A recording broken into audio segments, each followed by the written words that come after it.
तुम लॉकडाउन लगा लो या कुछ भी कर लो, हम पीछे हटने वाले नहीं हैं। हम अगर तुम लॉकडाउन भी दिल्ली में लग जाता है तो हम सोशल डिस्टेंस का पालन करते हुए हम लोग को नहीं होगा, कोरोना उसको होगा जो हराम के खाता है, गरीब के पैसों से ऐश मौज करता है। लॉकडाउन लगे, कुछ भी घर में शहीद हो जाता है। गृह मंत्री क्या कर रहे हैं? देश का किसान अन्नदाता बॉर्डर पे बैठा हुआ है और ये कृषि मंत्री बंगाल चले जा रहे हैं प्रचार करने। वो किसानों के साथ खड़ा है, जो गोबर खाता है वो मोदी के साथ खड़ा है। हम गर्व देश में जिस प्रकार महामारी फैल रही है, पूरा पैंडेमिक के हालात है, कई स्टेटों में कर्फ्यू लग गया है नाइट, लोगों को डर है कि इसका असर किसान आंदोलन पे भी पड़ेगा। देखिए, दुर्भाग्य इस बात का है कि जहां पर चुनाव हो रहा है वहां पर कोरोना नहीं जा रहा है, लेकिन जब किसान अपने हक और अधिकार की लड़ाई लड़ रहा है तो वहां कोरोना के डर दिखाया जा रहा है। एक बात सरकार पूरे तरीके से समझ ले कि जब चुनाव हो सकता है देश में तो किसान भी आंदोलन कर सकता है, और हमारा आंदोलन कोरोना के डर से खत्म होने वाला नहीं है। तब तक आंदोलन चलेगा जब तक हमारी मांग पूरी नहीं हो जाती है, किसानों की मांग पूरी नहीं हो जाती है। एक बात बताइए ना, बंगाल में हमारे गृह मंत्री जी बिना मास्क के जाकर चुनाव प्रचार करते हैं, रोड शो करते हैं, रैलियां करते हैं हजारों की संख्या में, वहां पर कोरोना नहीं फैलता है। और बॉर्डर पर लोग अपने हक और अधिकार के लिए लड़ाई लड़ रहे हैं तो कोरोना फैल रहा है। तुम लॉकडाउन लगा लो या कुछ भी कर लो, हम पीछे हटने वाले नहीं हैं। हम अगर तुम लॉकडाउन भी दिल्ली में लग जाता है तो हम सोशल डिस्टेंस का पालन करते हुए आंदोलन करेंगे, और तब तक करेंगे जब तक हमारी मांग पूरी नहीं हो जाती। एक बात सुनिए, कोरोना 1 साल का हो गया, लॉकडाउन 1 साल पहले लगा हुआ था, 1 साल हो गया। एक बात बताइए, 1 साल का बच्चा कहाँ जाता है? स्कूल में जाता है? वो तो रैली में जाता नहीं है, इसलिए मोदी जी स्कूल बंद करवा रहे हैं लेकिन रैली बंद नहीं करवा रहे हैं। दुर्भाग्य इस बात का है कि देश के आम नागरिकों को ये लोग कोरोना के नाम पर भूखे मारना चाहते हैं। देश के आम नागरिकों को, बच्चों को, गरीब के बच्चों को जिनके पास लैपटॉप नहीं है, मोबाइल नहीं है, ऑनलाइन पढ़ाई के नाम पर उनको जाहिल बनाना चाहते हैं कि लोग सवाल नहीं करें। लेकिन सर, वो लोग आज कहाँ गए जो लोग कह रहे हैं कि जमात ने कोरोना देश में फैलाया है? आज कुंभ चल रहा है। देखिए बिल्कुल, ये सरकार जब इसके ऊपर बेइज्जती होती है तो अपने लड़ाई किसी और के माथे रख देती है। वही तो मैं मोदी जी से पूछना चाहता हूं और भारतीय जनता पार्टी के लोगों से पूछना चाहता हूं, गोदी मीडिया से पूछना चाहता हूं। ना ही जमात के लोग दिख रहे हैं, ना ही जमाती लोग दिख रहे हैं, लेकिन कोरोना फिर भी बढ़ रहा है। कैसे बढ़ रहा है ये लोग से पूछने की जरूरत है। देखिए, ये लोग पूरे तरीके से हर चीज में राजनीति कर रहे हैं। आज कुंभ का मेला लगा हुआ है, वहां पर अपनी आस्था है, लोग कर रहे हैं, ठीक है, अच्छी बात है, इसमें कोई दिक्कत नहीं है। लेकिन जब किसान अपने हक और अधिकार की लड़ाई लड़ रहा है उसको कह रहे कोरोना है।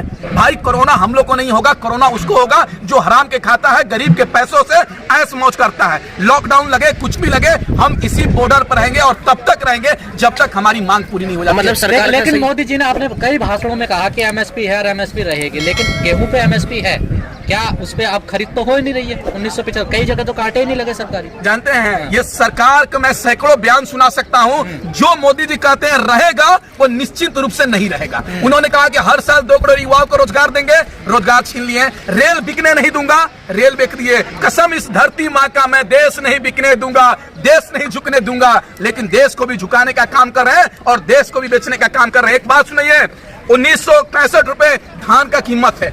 आज देखिए सरकार कहाँ एमएसपी है। बिहार का और देश के तमाम हिस्सों का किसान 1200 रुपए 1300 रुपए कुंटल धान बेचने में मजबूर है। ये सरकार किनने को तैयार नहीं है। गेहूं का एमएसपी का रेट सरकार तय कर रही है, लेकिन आज भी किसान गेहूं के औने पौने भाव में बेचना पड़ रहा है। अगर एमएसपी रहता तो किसानों की मांग, किसान एमएसपी पर नहीं अड़े रहता। ये जान रहा है किसान, ये सरकार जो एमएसपी तय करती है उस पे कानून नहीं बना हुआ है। कोई भी व्यापारी एमएसपी पे कानून से अनाज नहीं खरीदता है। इसीलिए कह रहा है किसान कि एमएसपी पे कानून बना दीजिए। जो भी व्यापारी, जो भी कंपनी एमएसपी से नीचे खरीदेगा वो जेल जाएगा। यही तो किसान मांग रहा है। क्यों मोदी नहीं सुन रहे हैं? एक बात सुन लीजिएगा, ये सरकार पूरे तरीके से नहीं बोलते हैं, दिल है ना मुंह पे आ गया है।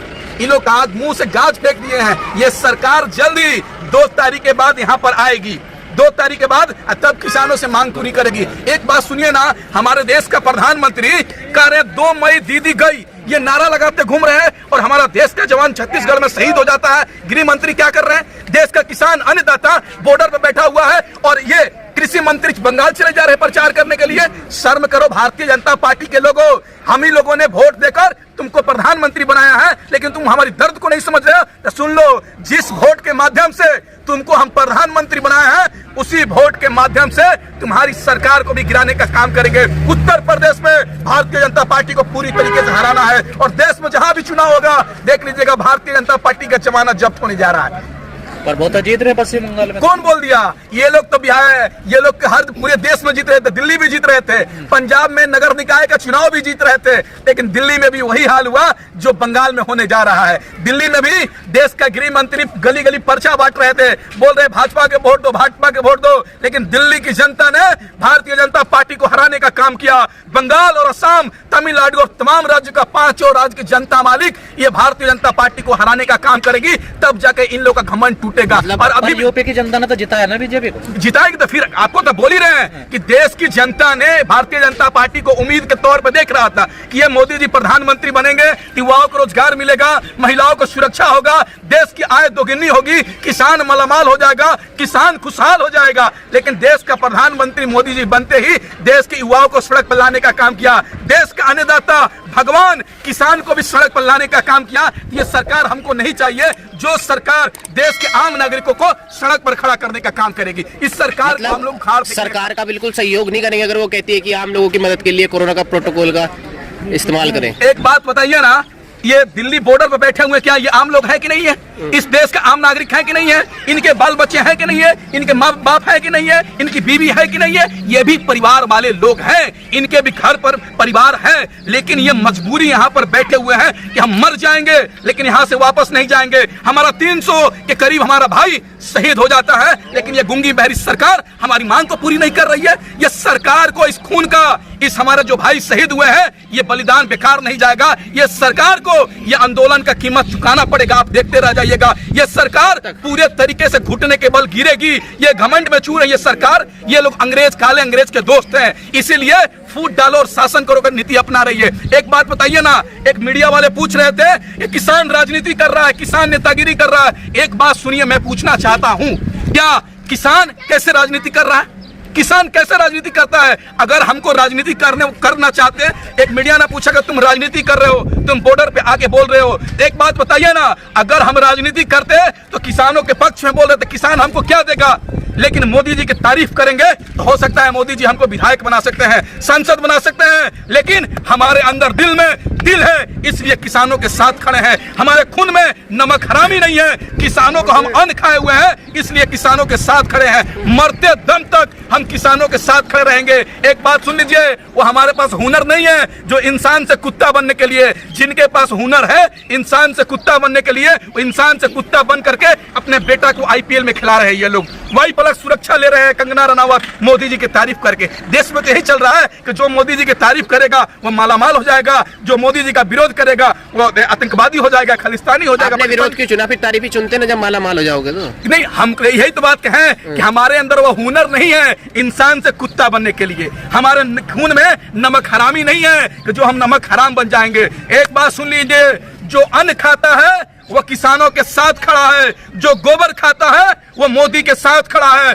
हम गर्व से कहते हैं किसानों के उगाए हुए अनाज खाते हैं, किसानों के साथ खड़े हैं, मरते दम तक हम किसानों के साथ खड़े रहेंगे। कह रहे थे देखते रहिएगा, 4-5 महीने तो हो गए और कितना देख लो। आपने सुन लीजिए, आजादी की लड़ाई 90 वर्ष तक लड़ी गई थी, ये आजादी की दूसरी लड़ाई है। अभी तो 4 महीने लड़े हैं, हमको 4 साल भी लड़ने की जरूरत आएगी। तो इसी बॉर्डर पर बैठे रहेंगे जब तक हमारी मांग पूरी नहीं हो जाती। एक बात सुन लीजिए, सरकार पूरे तरीके से चुनाव में व्यस्त है, किसान भी अपने अपने खेतों में चल गया है। गेहूं काटने के बाद किसान भी बंगाल से 3 तारीख को सरकार भी पहुंचेगी और 3 तारीख के बाद किसान भी पहुंचेंगे, तब जाकर किसानों से हमारी बैठक होगी। हमारी सरकार मांगेगी, पूरी करेगी, क्यों नहीं करेगी? ये हमारी जायज मांग है, सरकार को मांग पूरी करना पड़ेगा। एक आखिरी सवाल आपसे, 14 अप्रैल को तमाम किसान जो हैं बॉर्डरों पर हैं वो डॉक्टर भीमराव अंबेडकर की जयंती मना रहे हैं, कैसे देख रहे हैं इसको? बिल्कुल, देखिए बाबा भीमराव साहब अंबेडकर ने संविधान बनाया, उस संविधान के तहत हम लोकतांत्रिक तरीके से धरना प्रदर्शन कर सकते हैं, ऊंच नीच का भेद मिटाया गया, हमें एकजुटता का परिचय दिखाया गया। इसलिए 14 तारीख को हम बाबा भीमराव साहब के अंबेडकर का जयंती मनाएंगे और देश की जनता को संदेश देंगे और सरकार को भी संदेश देंगे। हमने होली भी मनाया, ईद भी मनाने का काम करेंगे, भगत सिंह का भी जयंती मनाने का काम किए हैं, भीमराव अंबेडकर साहब भी जयंती मनाने का काम कर रहे हैं। गणतंत्र दिवस भी मनाने का काम किए हैं, तो हम आगे गणतंत्र दिवस भी मनाने का काम करेंगे। जब तक हमारी मांग पूरी नहीं होगी तब तक हमारा आंदोलन जारी रहेगा, जब तक तोड़ेंगे नहीं तब तक छोड़ेंगे नहीं। इनकलाब जिंदाबाद, इनकलाब जिंदाबाद।